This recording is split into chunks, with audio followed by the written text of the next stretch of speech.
ఏపీలో కూటమి సర్కార్ అధికారం చేపట్టిన తర్వాత తొలిసారి జరిగిన ఎన్నికల్లో ఎమ్మెల్సీగా ఏకగ్రీవంగా ఎన్నికైన వైసీపీ సీనియర్ నేత బొత్స సత్యనారాయణ ఇవాళ ప్రమాణ స్వీకారం చేశారు. మండలి చైర్మన్ కోయే మోషన్ రాజ్ సమక్షంలో ఆయన ప్రమాణం చేశారు. ఈ కార్యక్రమానికి పలువురు వైసీపీ మాజీ మంత్రులు, ఎమ్మెల్సీలు, ఇతర నేతలు హాజరయ్యారు. అనంతరం బొత్స పలు అంశాలపై మీడియాతో మాట్లాడారు.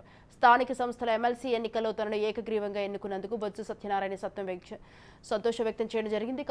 స్థానిక వైసీపీ నేతలకు అన్నిటికంటే ముఖ్యంగా పార్టీ అధ్యక్షుడు జగన్ కు ప్రత్యేక ధన్యవాదాలు తెలిపారు. బాధ్యతగా ఎమ్మెల్సీ పదవి నిర్వహిస్తారని బొత్స తెలిపారు.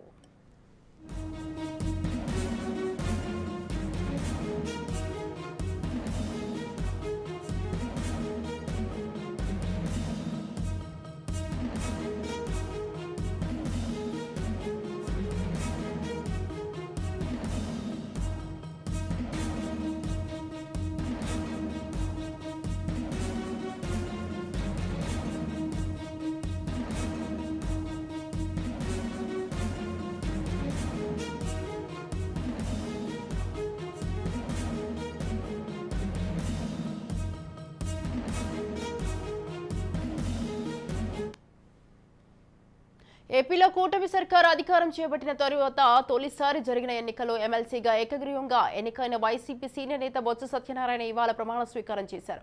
మండలి చైర్మన్ కోయే మోషన్ రాజు సమక్షంలో ఆయన ప్రమాణం చేశారు. ఈ కార్యక్రమానికి పలువురు వైసీపీ మాజీ మంత్రులు, ఎమ్మెల్సీలు, ఇతర నేతలు హాజరయ్యారు.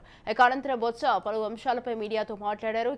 స్థానిక సంస్థల ఎమ్మెల్సీ ఎన్నికల్లో తనను ఏకగ్రీవంగా ఎన్నుకున్నందుకు బొత్స సత్యనారాయణ సంతోషం వ్యక్తం చేశారు. వైసీపీ నేతలకు అన్నిటికంటే ముఖ్యంగా పార్టీ అధ్యక్షుడు జగన్ కు ప్రత్యేక ధన్యవాదాలు తెలిపారు. బాధ్యతగా ఎమ్మెల్సీ పదవి నిర్వహిస్తారని బొత్స తెలిపారు.